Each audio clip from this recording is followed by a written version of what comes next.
Break के बाद एक बार फिर से आप सभी का स्वागत है। लगातार लाउड स्पीकर पर जिस तरह से योगी सरकार कार्रवाई कर रही है और महाराष्ट्र से मनसे जो चीफ है राज ठाकरे, उन्होंने योगी आदित्यनाथ की तारीफ की है कि जिस तरह से योगी सरकार कार्रवाई कर रही है, महाराष्ट्र सरकार को उससे कुछ सीखना चाहिए। और लेकिन हमारे पास योगी आदित्यनाथ नहीं है, हमारे पास भोगी है, ये कह रहा है मनसे प्रमुख राज ठाकरे का। और इसको लेकर लगातार उन्होंने धमकी भी दी है महाराष्ट्र सरकार को कि अगर मस्जिदों से लाउड स्पीकर नहीं हटवाए गए तो फिर 3 तारीख के बाद हंगामा किया जाएगा। यानी कि सीधी सीधी धमकी देते हुए नजर आ रहे हैं राज ठाकरे। तो डीपी सिंह साहब, क्या वजह है आपको लगता है कि ये पूरा जो एक तरह से जो माहौल बनाने की जो कोशिश की जा रही है राज ठाकरे की तरफ से? महाराष्ट्र की अगर बात करें, योगी आदित्यनाथ की तारीफ उन्होंने की है कि लाउड स्पीकर हटवाए जा रहे हैं, लेकिन अफसोस ये है कि महाराष्ट्र में योगी नहीं है और जो है वो भोगी है। शांतनु भाई, राज ठाकरे साहब हमेशा से जिस प्रकार की राजनीति करते आए हैं, ये हम आप सब पूरा देश जानता है। कभी वो उत्तर भारत के लोगों को लेकर के नफरत की राजनीति करते हैं, उत्तर प्रदेश बिहार के लोगों के साथ। कभी वो आज वो हनुमान चालीसा और धर्म की बात करने लगे हैं। सच तो ये है कि ये जो भारतीय जनता पार्टी की राजनीति, अब क्योंकि देश में बहुत सारे लोग उस तरीके से राजनीति करना शुरू कर दिए हैं। जिस तरीके से भारतीय जनता पार्टी की शुरुआत 2 सांसदों से हुई थी, लेकिन तो बहुत दिनों तक तो संघर्ष करते रहे, उनको कुछ नहीं मिला। तब उन्होंने धर्म का सहारा लेकर, नफरत के सहारा लेकर के, बांटने का सहारा लेकर के वो सत्ता में आते रहे और उनको उसका फ़ायदा मिलता रहा। वही आज राज ठाकरे साहब भी वहाँ महाराष्ट्र में जो है उसका प्रयोग करना चाहते हैं, क्योंकि उन्होंने बहुत संघर्ष किया। अभी तक राजनीतिक उनको कोई भी फ़ायदा वहाँ महाराष्ट्र की जनता ने उनको नहीं दिया है। अब उनको लगता है कि अभी चुनाव है वहाँ पे निगम का, तो उससे उनको फ़ायदा हो जाएगा। सच तो ये है कि इस तरीके से राजनीति करने वालों के ऊपर एक सुप्रीम कोर्ट की ओर से बैन लगना चाहिए, क्योंकि देश की जो राजनीति है हमारे, वो एक सद्भाव की राजनीति होना चाहिए। हमारा जो हमारा देश का जो बैन लगेगा तो हमारा देश का तो कांग्रेस पार्टी पर भी बैन लगेगा सर। बहुत से नेताओं के इस तरह के बयान सामने आए हैं। पार्टी ने आज तक कभी भी इस तरीके से नफरत के बोल यदि कोई बोलता है तो उसको तुरंत उसकी पार्टी से छुट्टी कर दी जाती है। हम लोग हमेशा आज 15 साल से उत्तर प्रदेश में प्रवक्ता के तौर पर नफरत का बयान नहीं, लेकिन देश हमारा जो हमारा लेकिन तुष्टीकरण का बयान जरूर है। शांतनु भाई, हमारे इस देश के संसाधनों पर पहला हक किसका है? ये बयान आपको याद होगा ना सर। ये बयान मतलब उस बयान का भी एक गलत तरीके से इंटरप्रिटेशन किया गया है। हम कहते हैं कि इस देश में जो हमारा लोकतंत्र है, जो हमारा संविधान है, वो सभी जात धर्म मजहब संप्रदाय के लोगों को लेके बना है। भेदभाव की राजनीति जो होती है, जो कभी दलितों के खिलाफ राजनीति, कभी बैकवर्डों के खिलाफ राजनीति, कभी अल्पसंख्यकों के खिलाफ राजनीति, ये कभी कांग्रेस पार्टी ने नहीं किया है। आज जो लोग, चाहे भारतीय जनता पार्टी हो, चाहे ये मनसे हो, या और बहुत सारी पार्टियां जो अवसर उठाए, जब उनको जो है अपने सही तरीके से उनको जो है जो जनता के मुद्दों को उठाने पे, जो महंगाई है, बेरोजगारी है, जो है सड़क है, बिजली है, पानी है, इन मुद्दों को लगता है कि अब राजनीतिक पार्टियां वो उठाना नहीं चाहती। सर, आपकी पार्टी ने उठाया ना विधानसभा चुनाव में। देखिए, मैं पहले ही आपके उसमें कह चुका, लेकिन अब मुद्दा ही नहीं बना पाए। कांग्रेस हमेशा, देखिए, हमारी प्रियंका गांधी जी ने इस 2022 के चुनाव में जिस तरीके से उन्होंने एक अपना चुनाव कैंपेन हम लोगों ने कांग्रेस पार्टी ने किया, लोग कहते थे कि प्रियंका गांधी जी मुद्दों की बात करती हैं। हमने हर समस्या के ऊपर अपना जो है जनता के बीच में गए, जनता से जो विचार किया, तब हमने अपना मैनिफेस्टो लाए और एक से एक हमने महत्वाकांक्षी योजनाओं को इस उत्तर प्रदेश में लागू करना चाहते थे। आज दुख इस बात का है, जनता के दिलो दिमाग में इतनी नफरत भर दिया गया है हमारे जो है धार्मिक बातों को लेकर के, हिंदू मुसलमानों को लेकर के। ये बिल्कुल ठीक नहीं है। किसी भी स्थिति में हिंदुस्तान के राजनीति के लिए, हिंदुस्तान के विकास के लिए, हिंदुस्तान के जो है गंगा जमुनी तहजीब के लिए ये बिल्कुल उचित नहीं है। ये जितनी जल्दी खत्म हो यही हिंदुस्तान के लिए सही होगा। दुख इस बात का है कि भारतीय जनता पार्टी जिस तरीके से राजनीति आज मन से कर रही है और पार्टियां भी इसी तरीके से आगे बढ़ रही हैं, जो गलत है, और कांग्रेस हमेशा इसका पुरजोर विरोध करती रहेगी। हम हमेशा अमन चैन के लिए जहांगीरपुरी में कहां विरोध किया राजनीति आपने? करेंगे, भेदभाव। ठीक है, वापस आएंगे आपके पास। इमरान जी हमारे साथ है। इमरान जी, ये राज ठाकरे का जो बयान है और ये जो धमकी दी गई है, जिस तरह से उन्होंने कहा कि 3 तारीख के बाद हम लाउड स्पीकर लगा के हनुमान चालीसा करेंगे, क्या सोचते हैं आप इस पर? देखिए, राज ठाकरे की जहां तक बात है शांतनु जी, उनकी राजनीति किस प्रकार की रही है वो किसी से छिपा नहीं है। अभी हमारे मित्र उसका जिक्र भी कर रहे थे। दरअसल मसला यह है कि राज ठाकरे को महाराष्ट्र की जनता ने और इस देश की जनता ने पूरी तरीके से नकार दिया है। उनकी जिस तरह की राजनीति वो करना चाहते हैं उस तरह की राजनीति के लिए महाराष्ट्र में कोई स्थान नहीं बचा है, और राज ठाकरे के लिए भी कोई वजूद नहीं बचा है। राज ठाकरे का अपना भी वजूद महाराष्ट्र की राजनीति से खत्म हो चुका है। दरअसल ऐसे नफरत की राजनीति के जरिए वो चाहते हैं कि एक बार फिर से वो राजनीति में वापस आए। हम लोग बार बार ये बात कहते हैं कि नफरत का कोई धर्म नहीं होता है। आज आपको याद होगा, वही राज ठाकरे हैं जो उत्तर भारतीय लोगों पर जुल्म करते थे महाराष्ट्र के अंदर। आपको याद होना चाहिए प्लेटफॉर्म की वो घटना जिसमें हमारे यहाँ से बच्चे गए थे वहां पे इम्तिहान देने के लिए, और रात को किस तरीके से पीटना शुरू किया, किस तरीके से मारना शुरू किया। मनसे के कार्यकर्ताओं ने वहां से भगाना शुरू किया वहां के मजदूरों को, कामगारों को, हमारे छात्रों को, नौजवानों को। तो कुल मिला के मेरा कहने का मतलब है, ये कभी धर्म के नाम पर राजनीति करेंगे, कभी क्षेत्र के नाम पर नफरत फैलाएंगे। दरअसल ये सब देश के दुश्मन हैं, ये इंसानियत के दुश्मन हैं, मानवता के दुश्मन हैं। ये सिर्फ अपनी राजनीतिक रोटी सेकने के लिए किसी भी हद तक जा सकते हैं। इनसे इस बात से बिल्कुल मतलब नहीं है कि इनकी इन सारी हरकतों से देश का कितना नुकसान होगा। लोग तो कहते हैं, विपक्ष तो कहता है कि जो बाला साहब ठाकरे का जो कहा जाए कि जो उत्तराधिकारी है, उनके कदमों पर अगर कोई चल रहा है तो वो राज ठाकरे हैं, क्योंकि उद्धव ठाकरे तो समझौता कर चुके हैं जो बाला साहब ठाकरे के जो उसूल थे उनसे। देखिए, आज जरूरत किस बात की है? आज नफरत की राजनीति से देश का भला नहीं होने वाला है, धर्म की राजनीति से देश का भला नहीं होने वाला है। आज उद्धव ठाकरे जो भी राजनीति कर रहे हैं उस पर एक अलग बहस होनी चाहिए, लेकिन राज ठाकरे जो कर रहे हैं वो कहीं ना कहीं सिर्फ और सिर्फ अपनी खोई हुई राजनीतिक जमीन तलाशने के लिए नफरत की राजनीति का सहारा ले रहे हैं। और चूंकि उनकी जो ये नफरती सोच है वो भारतीय जनता पार्टी और उनके जो आनुषंगिक संगठन हैं उनसे मिलती जुलती है, इस वजह से आज राज ठाकरे की तारीफ भारतीय जनता पार्टी के लोग कर रहे हैं, भारतीय जनता पार्टी की तारीफ राज ठाकरे कर रहे हैं। क्योंकि जो एजेंडा है, बांटने वाला जो एजेंडा है, विभाजन वाला जो एजेंडा है, उकसाववाद वाला जो एजेंडा है, उन्माद वाला जो एजेंडा है, सांप्रदायिकता वाला जो एजेंडा है, ये दोनों लोगों का कॉमन है। दोनों लोग बांट के राजनीति करते हैं, दोनों लोग समाज में खाई पैदा करके राजनीति करते हैं, इसलिए आज दोनों लोग एक दूसरे को अच्छे लग रहे हैं। तो इस पूरे विवाद की महाराष्ट्र से हुई ना, वहां तो भारतीय जनता पार्टी ने शुरुआत नहीं की ना, नवनीत राणा ने शुरुआत की वहां पर। भारतीय जनता पार्टी पर ये जो पूरा मामला है, लाउड स्पीकर की अगर बात की जाए, हनुमान चालीसा जिस तरह से उन्होंने कहा कि उद्धव ठाकरे के घर के मातोश्री के बाहर हम करेंगे, और उसको लेकर पूरा विवाद हुआ। आज बिल्कुल स्पष्ट है शांतनु जी, नवनीत राणा के साथ कौन खड़ा है, कौन लोग खड़े हैं, कौन लोग उनको बैकिंग देने का काम कर रहे हैं, कौन लोग उनका महिमा मंडन करने का काम कर रहे हैं। आज राज ठाकरे किसकी तारीफ कर रहे हैं, राज ठाकरे की तारीफ कौन कर रहा है, कौन इन लोगों के साथ खड़ा है, यह स्पष्ट है। दरअसल मैं कह रहा हूं कि भारतीय जनता पार्टी का सिर्फ एक मकसद है, देश को बांटा जाए, देश में जो है नफरत फैलाई जाए, उन्माद फैलाया जाए, सांप्रदायिकता फैलाई जाए, क्योंकि बांटने की राजनीति से इनका भला होने वाला है। ये दंगा करना जानते हैं, बलवा करना जानते हैं, देश को बांटना जानते हैं, देश को बेचना जानते हैं, और ये सब करने के लिए नफरत का आवरण बहुत जरूरी है, उन्माद का आवरण बहुत जरूरी है। ये उसी राजनीति पे काम करते हैं, कभी प्रत्यक्ष रूप से करते हैं और कभी अप्रत्यक्ष रूप से राज ठाकरे और नवनीत राणा के जरिए करते हैं। दीपक जी से जवाब लेते हैं। जी दीपक जी। देखिए शांतनु जी, ये देश को बांटने का काम किसने किया 70 सालों में, देश को लूटने का काम किसने किया 70 सालों में। आज देश को एकजुट किया जा रहा है, आज सारे लोगों को एक साथ किया जा रहा है।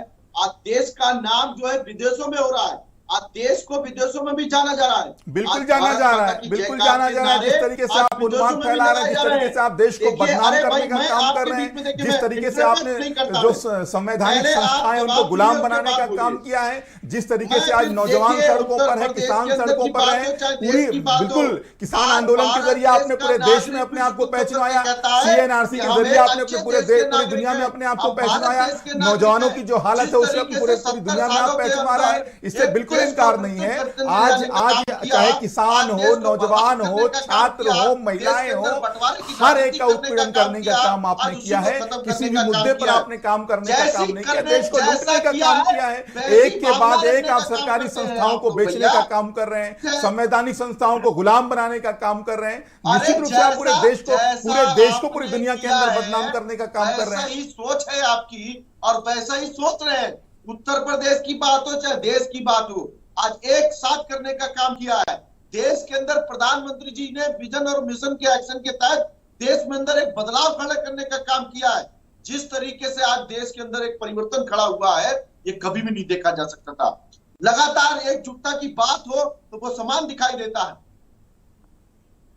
अब शांतनु जी, देश की बात कौन लोग कर रहे हैं, देशभक्ति की बात कौन लोग कर रहे हैं? चाहे कल की बात कर लीजिए, चाहे आज की बात कर लीजिए, कल भी ये नफरत पे आधारित थे, आज भी ये नफरत के सहारे ही जिंदा हैं। 52 साल तक इनका जो मुख्य संगठन है उसने अपने मुख्यालय पर तिरंगा नहीं फहराया। ये वो लोग हैं जिन्होंने पीडीपी के साथ सरकार बनाई कश्मीर के अंदर। ये वो लोग हैं जिन्होंने शहीदों के ताबूत में घोटाला करने का काम किया। ये वो लोग हैं जिन्होंने आजादी से पहले भी, आजादी के बाद भी सरकार बनाई मुस्लिम लीग के साथ, जिन्ना की पार्टी के साथ। ये लोग देशभक्ति की बात कर रहे हैं, ये लोग देश की बात कर रहे हैं। हंसी आती है इनके ऊपर। इन्होंने हमेशा देश को बांटने का काम किया है, हमेशा देश को कमजोर करने का काम किया है, हमेशा देश को लूटने का काम किया है, और आज देशभक्ति की बात करें। दरअसल ये नफरत के जरिए, नफरत का पूरा माहौल बनाने के लिए कभी ये राष्ट्रवाद के शब्द का इस्तेमाल करते हैं, कभी देशभक्ति के शब्द का इस्तेमाल करते हैं, और जब जहां जरूरत पड़ी है इन्होंने घुटना टेकने का काम किया। चाहे आजादी से पहले की बात हो, अंग्रेजों की मुखबिरी करते थे, मुस्लिम लीग के सरकार बनाते थे, और आज भी उनका वही, आज आजादी के बाद ये पीडीपी के साथ सरकार बनाते हैं। दीपक जी क्या जवाब? देखिए 70 साल से जिन्होंने लूटने का काम किया और 70 साल से देश को गर्द में डालने का काम किया, 70 साल से लूटने का काम किया। आप बताइए कि कौन सा लूटा है? आपने 2G स्पेक्ट्रम पे घोटाले की बात किया था, कोल ब्लॉक के घोटाले की बात किया था। जज जो है बैठा रहा और कहा कि मैं सालों तक मैं इसको जो है पढ़ता रहा कि कोई भी घोटाला का एक भी सबूत आप नहीं दे पाए। केवल आप झूठ बोल करके, नफरत पैदा करके, और जो है जनता में जहर घोलते हैं। आपके बातों से आप जनता को जो है कोई सरोकार नहीं रह गया है। आप केवल झूठे लोग हैं। आप 70 साल करते हैं, जो 70 साल में कांग्रेस की सरकारों ने, अन्य सरकारों ने देश का निर्माण किया, देश को मजबूत बनाया, संवैधानिक संस्थाओं को बनाया, और उस सारे संवैधानिक संस्थाओं को आपने बर्बाद कर दिया, आपने खत्म कर दिया है। केवल तो आप जो है चंद उद्योगपतियों के जेबों को भरने का काम किया है और देश को गुमराह कर दिया।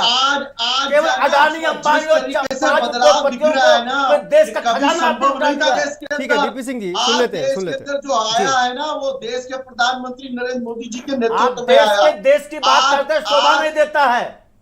अरे आप सुन लेते ना डीपी सिंह जी, बात करते हैं, जनता एक एक करके बोलते हैं सर, दर्शकों को भी समझ आएगा ना। दीपक जी अपनी बात पूरी करिए।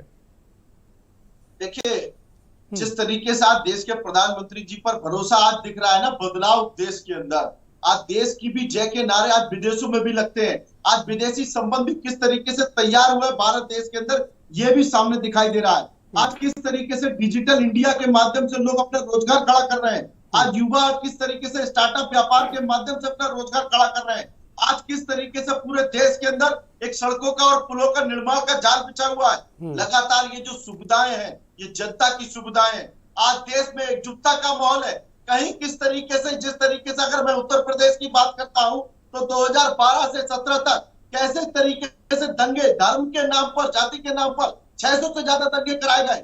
अगर अब 17 से 22 तक एक भी दंगे का उदाहरण आप बता दीजिए जो उत्तर प्रदेश के अंदर किया गया हो। आज जिस तरीके से माफिया या तो उत्तर प्रदेश से बाहर है या तो जेल में अंदर, इस तरीके से उत्तर प्रदेश के कानून व्यवस्था के साथ साथ लाउड स्पीकर के जरिए 2024 के लिए स्क्रिप्ट भी तैयार कर रहे हैं, का काम किया।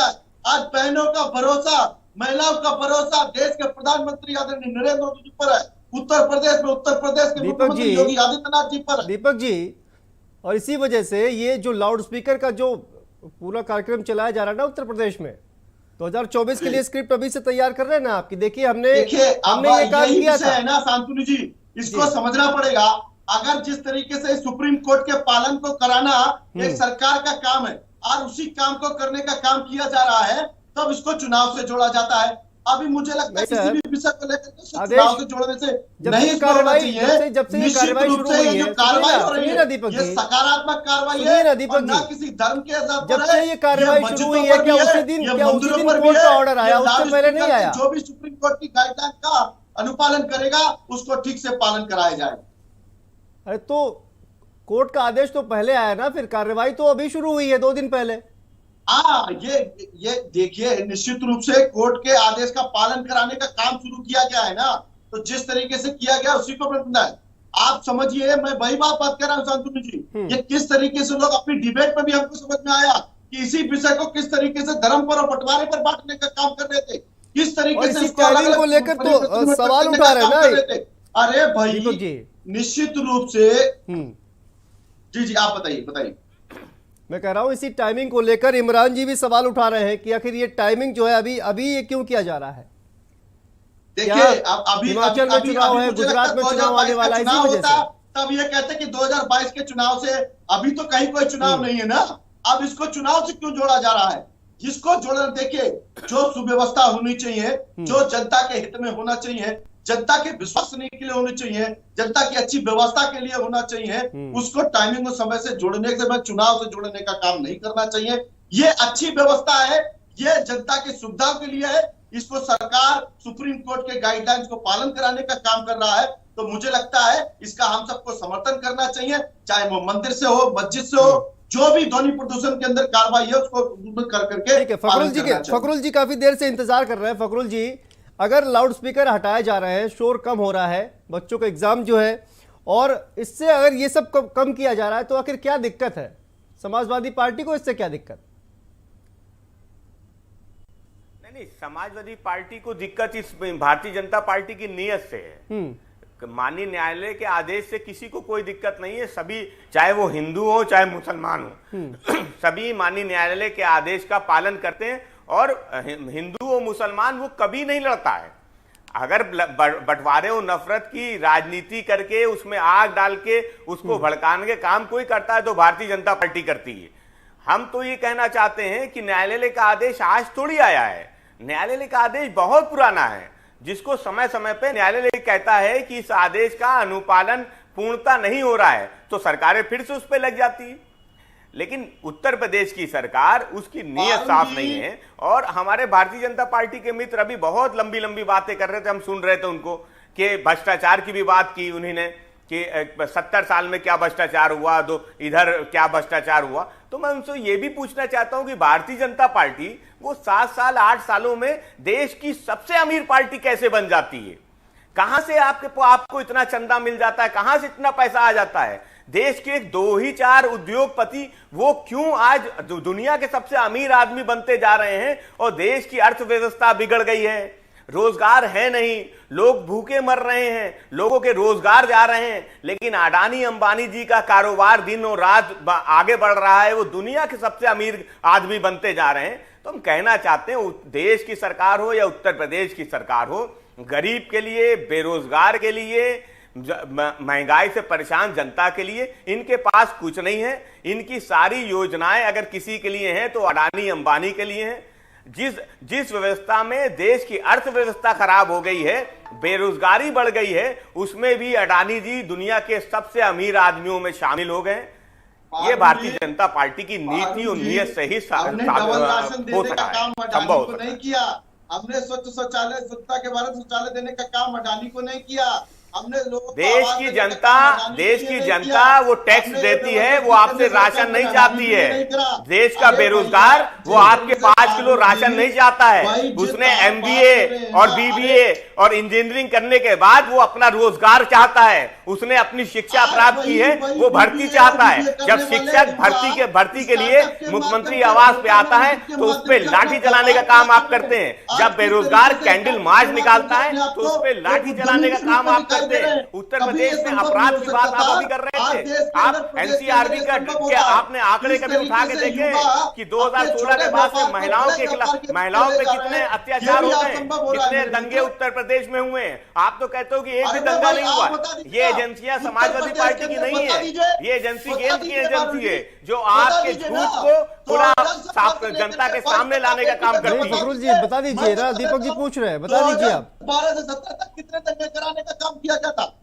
क्या पूछ रहे हैं? आप कह रहे हैं ना दंगों की बात कर रहे हैं, तो आप बता दीजिए कि उत्तर प्रदेश के अंदर एक भी दंगा हुआ हो। और वहीं मैं बता देता हूं कि 2012 से कासगंज का 17 दंगा तक भूल कितने गए हैं क्या आप? ज्यादा दंगे कराने का कासगंज काम का किया दंगा जाता। भूल गए हैं क्या आप? अरे नहीं मेरे अरे मित्र, मैं कह रहा हूं तो फिर कह दीजिए कि केंद्र की एजेंसियां झूठी हैं, वो उत्तर प्रदेश की सरकार के खिलाफ साजिश करती हैं। NCRB के जो आंकड़े हैं वो झूठे हैं।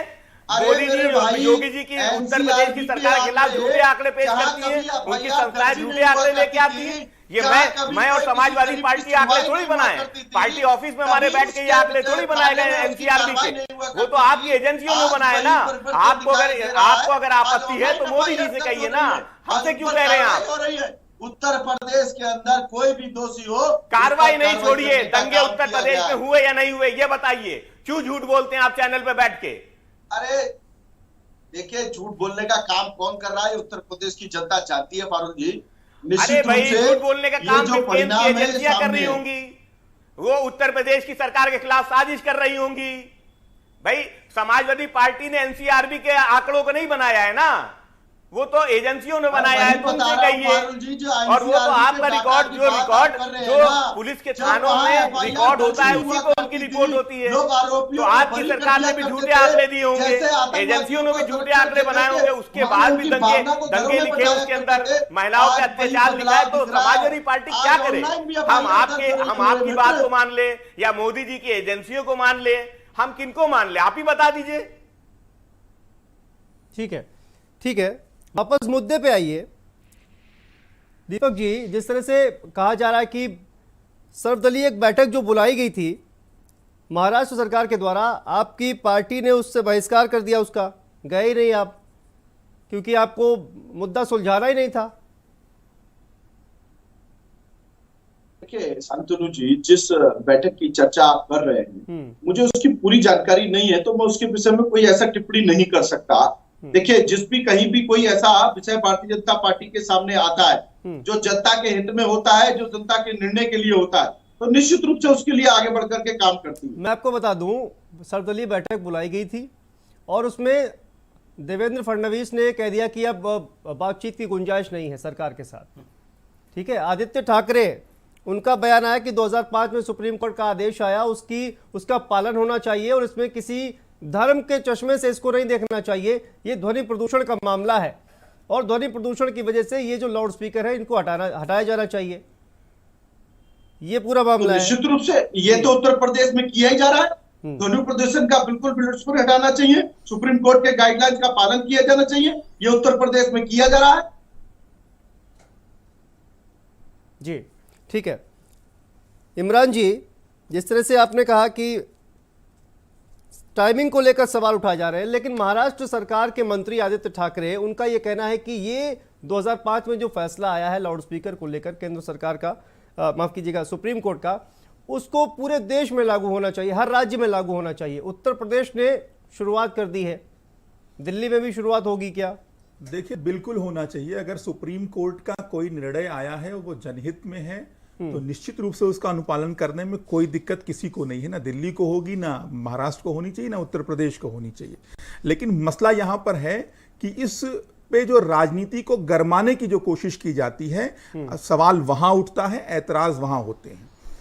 हम एक बात कहना चाहते हैं कि ये मुद्दा कोई बहुत बड़ा मुद्दा नहीं है, मैंने शुरू में ही कहा था। लेकिन अगर भारतीय जनता पार्टी की बात करें तो अगर चुनाव आयोग की तरफ से या माननीय न्यायालय की तरफ से कोई एक ऐसा आदेश आ जाए कि कहीं चुनाव होने वाला हो या कोई राजनीति जो चल रही, जिस तरीके से राजनीति हो रही है, अगर एक इस तरह का निर्णय आ जाए कि कुछ शब्दों का इस्तेमाल राजनीतिक पार्टियां नहीं कर सकती हैं, जैसे पाकिस्तान, जैसे मुसलमान, जैसे कब्रिस्तान, जैसे अजान, जैसे हलाला, अगर इन शब्दों के इस्तेमाल पर प्रतिबंध लगा दिया जाए तो भारतीय जनता पार्टी वो पहली राजनीतिक पार्टी होगी जो अपने आप को सियासत से अलग कर लेने का काम करेगी, क्योंकि इसके बिना इनका काम नहीं चलना है। इन शब्दों के जरिए ये नफरत का माहौल बनाते हैं, ये उन्माद का माहौल बनाते हैं, ये उकसाववाद का माहौल बनाते हैं और उसी के बाद अपनी राजनीतिक रोटियां इन्हीं की गर्मी से सेकने का काम करते हैं। लेकिन सर राजनीतिक रोटियां तो हर राजनीतिक दल जो है वो सेकने की कोशिश करता है ना सर, और इन्हीं शब्दों का प्रयोग करके करता है। नहीं, देखिए मैं फिर कह रहा हूं कि धर्म के नाम पर राजनीति फैलाने का काम भारतीय जनता पार्टी करती है और इसमें इनको महारत हासिल है, इसका कॉपीराइट सिर्फ भारतीय जनता पार्टी के पास है। ठीक है, ठीक है सर, समय की कमी है के आधार पर इमरान जी, समय की कमी है, माफी चाहूंगा। लेकिन देखिए जिस तरह से पूरा ये जो माहौल बनाने की कोशिश की जा रही है, विपक्ष जो है वो लगातार ये कह रहा है कि ये जो सरकार के जो फैसला है लाउडस्पीकर को हटाने को लेकर, जो फैसला लिया जा रहा है, जो प्रशासन लगातार लाउडस्पीकर हटाया जा रहा है, उसको लेकर इसकी टाइमिंग पर सवाल उठाया जा रहा है। आप सभी का बहुत बहुत शुक्रिया। दीपक जी आपका शुक्रिया, फखरुल हसन जी, डीपी सिंह जी, काजी इमरान जी, आप सभी का बहुत बहुत शुक्रिया इस चर्चा में शामिल होने के लिए। तो लगातार जो सरकार लाउडस्पीकर हटाने का काम कर रही है, उसको लेकर विपक्ष अब इस टाइमिंग पर लेकर सवाल उठा रहा है, लेकिन योगी सरकार ने ठान लिया है कि जो लाउडस्पीकर का शोर है उसको कम करना है और उसी को लेकर लगातार कार्रवाई भी की जा रही है। तो आज इस कार्यक्रम में इतना ही। बाकी खबरों के लिए आप देखते रहिए भारत समाचार। नमस्कार।